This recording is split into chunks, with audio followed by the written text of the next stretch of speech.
Hi hello friends, welcome back to my channel. ಎಲ್ಲರೂ ಹೇಗಿದ್ದೀರಾ? Super ಆಗಿದ್ದೀರಾ ಅಂತ ತಿಳ್ಕೊಂತೀನಿ. ನಾನು ಕೂಡ ಸೂಪರ್ ಆಗಿದ್ದೀನಿ. ಸೊ ಗೃಹಲಕ್ಷ್ಮಿ ಅವರು ರಾಜ್ಯ ಸರ್ಕಾರದ ಮೇಲೆ ತುಂಬಾನೇ ಆಕ್ರೋಶವನ್ನು ವ್ಯಕ್ತಪಡಿಸ್ತಾ ಇದ್ದಾರೆ. ನಿಮ್ಮೆಲ್ಲರಿಗೂ ಕೂಡ ತಿಳಿದಿರೋ ಹಾಗೆ ಇವಾಗ ಆಲ್ರೆಡಿ 16ನೇ ಕಂತಿನ ಹಣವನ್ನ ಜಮಾ ಮಾಡಬೇಕಾಗಿದೆ.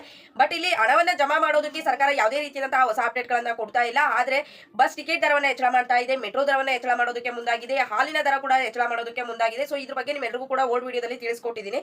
ಆದ್ರೆ ಮಹಿಳೆಯರು ಅತಿ ಹೆಚ್ಚು ಆಕ್ರೋಶವನ್ನು ವ್ಯಕ್ತಪಡಿಸೋದಕ್ಕೆ ಕಾರಣ ಏನು ಅನ್ನೋದನ್ನ ತಿಳ್ಕೋಬೇಕು ಅಂತ ಅಂದ್ರೆ ವಿಡಿಯೋನ ಎಲ್ಲೂ ಕೂಡ ಸ್ಕಿಪ್ ಮಾಡದೆ ಕೊನೆವರೆಗೂ ಕೂಡ ನೋಡಿ.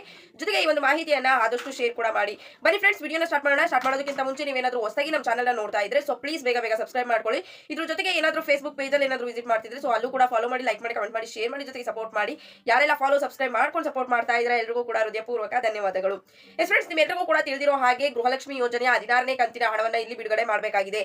ಆದ್ರೆ ಸರ್ಕಾರ ಈ ಒಂದು ಯೋಜನೆಗೆ ತಲೆ ಕೆಡಿಸ್ಕೊಳ್ಳೋದ್ರ ಬದಲು ಇವಾಗ ಏನ್ ಮಾಡ್ತಾ ಇದ್ದಾರೆ, ಬಸ್ ನ ಟಿಕೆಟ್ ದರವನ್ನ ಹೆಚ್ಚಳ ಮಾಡ್ತಾ ಇದ್ದಾರೆ. ಮೆಟ್ರೋ ದರ ಆಗಿರ್ಬೋದು, ಹಾಲಿನ ದರ ಆಗಿರ್ಬೋದು, ವಾಟರ್ ಬಿಲ್ ಆಗಿರ್ಬೋದು, ಕರೆಂಟ್ ಬಿಲ್ ಆಗಿರ್ಬೋದು, ಒಡವೆ ಪ್ರೈಸ್ ಆಗಿರ್ಬೋದು, ಸೊ ಪ್ರತಿಯೊಂದು ರೇಟ್ ಅನ್ನ ಇಲ್ಲಿ ಜಾಸ್ತಿ ಮಾಡ್ತಾ ಇದ್ದಾರೆ ಅಂತಾನೆ ಹೇಳ್ಬೋದು. ಹಾಗಾಗಿ ಗೃಹಲಕ್ಷ್ಮಿಯರ ತಲೆ ಮೈಂಡ್ ಸೆಟ್ ಏನ್ ಬಂದಿದೆ ಅಂತ ಅಂದ್ರೆ ಇವಾಗ ಏನ್ ರಾಜ್ಯ ಸರ್ಕಾರ ಎಲ್ಲಾದ್ರೂ ಒಂದು ಪ್ರೈಸ್ ಅನ್ನ ಜಾಸ್ತಿ ಮಾಡ್ತಾ ಇದ್ದಾರೆ ಅಲ್ವಾ, ಗೃಹಲಕ್ಷ್ಮಿ ಯೋಜನೆಯ ಹಣವನ್ನ ಯಾಕೆ ತಿಂಗಳಿಗೆ ಕರೆಕ್ಟ್ ಆಗಿ ಹಾಕ್ತಾ ಇಲ್ಲ? ಹಾಗಿದ್ರೆ ಮೊದಲೆಲ್ಲ ಪ್ರೈಸ್ ಅನ್ನ ಜಾಸ್ತಿ ಮಾಡಿದ್ರು. ಇವಾಗ ನಿಮ್ಮೆಲ್ಲರಿಗೂ ಕೂಡ ತಿಳಿದಿರೋ ಹಾಗೆ ನಂದಿನಿ ಹಾಲು ಏನಿತ್ತು, ಸೊ ಪ್ಯಾಕೆಟ್ ದರವನ್ನ 2 ರೂಪಾಯಿ ಹೆಚ್ಚಳ ಮಾಡಿದ್ರು. ಸೊ ಅವಾಗ ಹೆಚ್ಚಳ ಮಾಡ್ಬಿಟ್ಟು ಅದ್ರ ಒಂದು ಅಮೌಂಟ್ ಅನ್ನ ಎಲ್ಲ ಕಲೆಕ್ಟ್ ಮಾಡ್ಕೊಂಡು ಇಷ್ಟು ದಿನ ಮೇಂಟೈನ್ ಮಾಡ್ತಿದ್ರ. ಇವಾಗ ಏನಾದ್ರು ರಾಜ್ಯ ಸರ್ಕಾರದ ಹತ್ರ ದುಡ್ಡಿಲ್ಲದೆ ಈ ಒಂದು ಪ್ರೈಸ್ ಗಳನ್ನ ಜಾಸ್ತಿ ಮಾಡ್ತಾ ಇದ್ರ. ಅದ್ರ ಜೊತೆಗೆ ಇವಾಗ ಎಲ್ಲರೂ ಮೈಂಡ್ ಸೆಟ್ಗೂ ಬರುವಂತದ್ದು, ಸಾರಿಗೆ ಇಲಾಖೆಯವರು ಸ್ಟ್ರೈಕ್ ಮಾಡೋದಕ್ಕೆ ಮುಂದೆ ಆದ್ರು. ಸೊ ಅಲ್ಲಿ ಕೊಡೋದಕ್ಕೆ ಹಣ ಇಲ್ಲದೆ ಇವಾಗ ಬಸ್ ಟಿಕೆಟ್ ದರವನ್ನ ಜಾಸ್ತಿ ಮಾಡ್ತಾ ಇದ್ದಾರೆ. ಸೊ ಹಾಗಿದ್ರೆ ಗೃಹಲಕ್ಷ್ಮಿ ಯೋಜನೆ ಹಣವನ್ನ ಕೊಡೋದಕ್ಕೋಸ್ಕರ ಇನ್ನ ಪ್ರತಿ ತಿಂಗಳು ಏನು 2 ತಿಂಗಳು 3 ತಿಂಗಳಿಗೆ ಒಂದ್ಸಲ ಯಾವ್ದಾದ್ರು ಒಂದು ಪ್ರೈಸ್ ಗಳನ್ನ ಜಾಸ್ತಿ ಮಾಡ್ಬಿಟ್ಟು ಅಲ್ಲಿಂದ ಅಮೌಂಟ್ ಅನ್ನ ಕಲೆಕ್ಟ್ ಮಾಡ್ಕೊಂಡು ಹಣವನ್ನ ಕೊಡೋದಕ್ಕೆ ಸರ್ಕಾರ ಮುಂದಾಗಿದ್ಯಾ ಅಂತ ಮಹಿಳೆಯರು ಆಕ್ರೋಶವನ್ನು ವ್ಯಕ್ತಪಡಿಸ್ತಾ ಇದ್ದಾರೆ.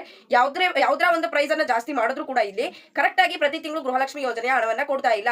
ಹಾಗಾಗಿ ಸದ್ಯ ಗೃಹಲಕ್ಷ್ಮಿ ಯೋಜನೆಯ ಹಣವನ್ನ ನಮ್ಮ ಖಾತೆಗಳಿಗೆ ಜಮಾ ಮಾಡಿ ಅಂತ ಹಲವಾರು ಮಹಿಳೆಯರು ಏನ್ ಮಾಡ್ತಾ ಇದ್ದಾರೆ, ಇಲ್ಲಿ ಆಕ್ರೋಶವನ್ನು ವ್ಯಕ್ತಪಡಿಸ್ತಾ ಇದ್ದಾರೆ ಅಂತಾನೆ ಹೇಳ್ಬೋದು. ಸೊ ಇಲ್ಲಿ ಮಹಿಳೆಯರು ಹೇಳ್ತಿರೋದು ಏನ್ ತಪ್ಪಿಲ್ಲ ಅಂತ ಅನ್ಸುತ್ತೆ ಒಂದ್ ಕಡೆಯಿಂದ ನೋಡೋದು ಅಂತ ಅಂದ್ರೆ. ಯಾಕೆಂತಂದ್ರೆ ಪ್ರತಿ ತಿಂಗಳು ಹಣವನ್ನ ಜಮಾ ಮಾಡೋದಕ್ಕೆ ಏನಂತಾರೆ, ಸರ್ವರ್ ಬಿಸಿ, ಆ ಬಿಸಿ, ಈ ಬಿಸಿ ಅಂತ ಹೇಳ್ಕೊಂಡು ಹೋಗ್ತಾರೆ. ಇಲ್ಲಿ ನೋಡಿದ್ರೆ ಅನ್ನಭಾಗ್ಯ ಯೋಜನೆಯ ಹಣವನ್ನು ಕೂಡ ಇಲ್ಲಿ ಬಿಡುಗಡೆ ಮಾಡಿಲ್ಲ. 15 ಒಳಗಡೆ ಬಿಡುಗಡೆ ಮಾಡ್ತೀವಿ ಅಂತ ಹೇಳಿದ್ದಾರೆ. ಸೊ ಏನ್ ಮಾಡ್ತಾರೆ ಅಂತ ಗೊತ್ತಿಲ್ಲ. ಸೊ ಇವಾಗ ನಿನ್ನೆ ರಾತ್ರಿಯಿಂದನೇ ಏನ್ ಮಾಡಿದ್ರೆ, ಬಸ್ ಟಿಕೆಟ್ ದರವನ್ನ ಆಲ್ರೆಡಿ ಅಫಿಷಿಯಲ್ ಆಗಿ ಒಂದು ನೋಟಿಫಿಕೇಶನ್ ಅನ್ನ ಕೊಟ್ಬಿಟ್ಟಿದ್ದಾರೆ. ಸೊ ಇನ್ ಮುಂದೆ 12 ಗಂಟೆ ಅಂದ್ರೆ ನೈಟ್ 12 ಗಂಟೆಯಿಂದನೇ ನಿಮ್ಗೆ ಏನಾಗಿದೆ, ಟಿಕೆಟ್ ದರ ವೇರಿಯೇಷನ್ ಆಗಿದೆ ಅಂತ ಅಂದ್ರೆ ಜಾಸ್ತಿ ಆಗಿದೆ ಅಂತಾನೆ ಹೇಳ್ಬೋದು. ಸೊ ಹಾಗಾಗಿ ಮಹಿಳೆಯರು ಇನ್ನ ಯಾವಾಗ ಬಿಡುಗಡೆ ಮಾಡ್ತೀರಾ 2,000 ಹಣವನ್ನ?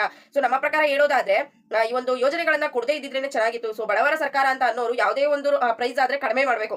ಇವರು ಯಾವ ಒಂದು ಪ್ರೈಸ್ ಅನ್ನ ಕಡಿಮೆ ಮಾಡ್ತಿಲ್ಲ, ಅತಿ ಹೆಚ್ಚು ಮಾಡ್ಕೊಂಡು ಹೋಗ್ತಾನೆ ಇದ್ದಾರೆ. ಸೊ ಕೊಡ್ತಿರುವಂತಹ 2,000 ಹಣಕ್ಕೆ ಇವ್ರು ಏನ್ ಮಾಡ್ತಾ ಇದ್ದಾರೆ, ಪ್ರತಿಯೊಂದು ಪ್ರೈಸ್ ನ ಹೆಚ್ಚಿಗೆ ಮಾಡ್ಕೊಂಡು ನಮ್ಮ ಹತ್ರನೇ ಹಣ ಇಸ್ಕೊಂಡು ನಮ್ಗೆ ಕೊಡೋದಕ್ಕೆ ಇವರೇನೆ ಬೇಕಾ? ಅದ್ರ ಬದಲು ನಾವೇ ಸೇವಿಂಗ್ಸ್ ಮಾಡಿ ಇಟ್ಕೊಳ್ತೀವಿ ಅಲ್ವಾ. ನೀವು ಕೊಡ್ತಿರುವಂತಹ 2,000 ರೂಪಾಯಿ ಹಣ ಬೇಡ ಬಿಡಿ. ಸೊ ಇವಾಗ ಏನ್ ಪ್ರೈಸ್ ಎಲ್ಲ ಜಾಸ್ತಿ ಮಾಡಿದಿರಲ್ವಾ, ಸೊ ಆ ಪ್ರೈಸ್ ಅನ್ನೆಲ್ಲ ಕಡಿಮೆ ಮಾಡಿದ್ರೆ ಸೊ ನೀವು ಕೊಡ್ತಿರೋ 2,000 ರೂಪಾಯಿ ಬೇಕಿದ್ರೆ ನಿಲ್ಸಿದ್ರು ಪರವಾಗಿಲ್ಲ. ಎಲ್ಲೋ ಯಾರಿಗೋ ಒಬ್ಬರಿಗೆ ಉಪಯೋಗ ಆಗುತ್ತೆ ಒಪ್ಕೊಳ್ಳೋಣ. ಆದ್ರೆ ಯಾರೋ ಒಬ್ರಿಗೋಸ್ಕರ ಈಗ ಎಲ್ಲಾ ಜನರಿಗೂ ಇಲ್ಲಿ ಕಷ್ಟ ಕೊಡೋದು ಒಳ್ಳೇದಲ್ಲ ಅಂತ ನಮ್ಮ ಅಭಿಪ್ರಾಯ ಅಷ್ಟೇನೆ. ಸೊ ಇದ್ರ ಬಗ್ಗೆ ನಿಮಗೆ ಏನ್ ಅನ್ಸುತ್ತೆ, ಸೊ ನೀವು ಕೂಡ ಕಮೆಂಟ್ ಸೆಕ್ಷನ್ ಅಲ್ಲಿ ಕಮೆಂಟ್ ಮಾಡಿ ತಿಳಿಸಿ. ಸೊ ಸದ್ಯಕ್ಕೆ ಇಲ್ಲಿ ಗೃಹಲಕ್ಷ್ಮಿ ಯೋಜನೆ 16ನೇ ಕಂತಿನ ಹಣ 15ನೇ ತಾರೀಕಿನ ಒಳಗಡೆ ಜಮಾ ಮಾಡ್ತೀವಿ ಅಂತ ಹೇಳಿದ್ದಾರೆ. ಸೊ ಇವತ್ತು ಆಲ್ರೆಡಿ 5ನೇ ತಾರೀಕು. ಸೊ 5ನೇ ತಾರೀಕು ಅಂತ ಅಂದ್ರೆ ಇನ್ನೂ 10 ದಿನ ಇದೆ 15ನೇ ತಾರೀಕಿಗೆ. ಸೊ 10 ದಿನದ ಒಳಗಡೆ ಎಷ್ಟು ಕೋಟಿ ಹಣ ಕಲೆಕ್ಷನ್ ಆಗುತ್ತೆ ಅಲ್ವಾ. ಸೊ ಅದ್ರಲ್ಲೇನೆ ಏನ್ ಮಾಡ್ತಾರೆ, ಗೃಹಲಕ್ಷ್ಮಿ ಯೋಜನೆಗೆ ಹಣವನ್ನ ಹಾಕ್ತಾರೆ. ಜೊತೆಗೆ ಸಂಕ್ರಾಂತಿ ಹಬ್ಬ ಆದ್ಮೇಲೆ ಸಾರಿಗೆ ಇಲಾಖೆ ಒಂದು ಏನು ಬಸ್ ಕಂಡಕ್ಟರ್ ಆಗಿರ್ಬೋದು, ಡ್ರೈವರ್ ಆಗಿರ್ಬೋದು, ಸೊ ಅವ್ರಿಗೆಲ್ಲ ಏನ್ ಅಮೌಂಟ್ ಅನ್ನ ಕೊಡಬೇಕು, ಸೊ ಅದನ್ನು ಇಲ್ಲಿ ಅವರು ಬ್ಯಾಲೆನ್ಸ್ ಮಾಡಬೇಕಾಗಿದೆ. ಸೊ ತುಂಬಾನೇ ಕಷ್ಟ ಇದೆ ಸರ್ಕಾರಕ್ಕೆ. ಸೊ ಹಾಗಾಗಿ ಇಲ್ಲಿ ಆ ಕಡೆದು ಈ ಕಡೆದು ಆ ಕಡೆಗೆ ಹಾಕೊಂಡು ಎಳ್ದಾಡ್ತಾ ಇದ್ದಾರೆ ಅಂತಾನೆ ಅನ್ಬೋದು. ಸೊ ನೋಡೋಣ ಎಲ್ಲಿಗೆ ತಂದು ನಿಲ್ಲಿಸ್ತಾರೆ ಅನ್ನೋದು ಇನ್ನೂ ಕೂಡ ಗೊತ್ತಿಲ್ಲ. ಸೊ ಈ ತಿಂಗಳು 15 ಒಳಗಡೆ ಹಣವನ್ನು ಬಿಡುಗಡೆ ಮಾಡ್ತೀವಿ ಅಂತ ಹೇಳಿದರೆ, ಸೊ ಯಾವತ್ತು ಬಿಡುಗಡೆ ಮಾಡ್ತಾರೆ ಅಂತ ಪರ್ಟಿಕ್ಯುಲರ್ ಆಗಿ ಡೇಟ್ ಅನ್ನ ಇಲ್ಲಿ ಅನೌನ್ಸ್ ಮಾಡಿಲ್ಲ. ನಾವು ಕಾದು ನೋಡಬೇಕಾಗಿದೆ. ಸೊ ಈ ಒಂದು ವಿಡಿಯೋ ಇಷ್ಟ ಆಗಿದೆ ಅಂತ ತಿಳ್ಕೊಂಡು, ಇಷ್ಟ ಆಗಿದ್ರೆ ಲೈಕ್ ಮಾಡಿ, ಕಮೆಂಟ್ ಮಾಡಿ, ಶೇರ್ ಮಾಡಿ. ನಿಮ್ಮ ಅನಿಸಿಕೆ ಏನು ಅನ್ನೋದು ತುಂಬಾ ಇಂಪಾರ್ಟೆಂಟ್ ಆಗುತ್ತೆ. ಸೊ ಹಾಗಾಗಿ ಕಮೆಂಟ್ ಸೆಕ್ಷನ್ ಅಲ್ಲಿ ಕಮೆಂಟ್ ಮಾಡೋದನ್ನ ಮರಿಬೇಡಿ. Thank you friends, by.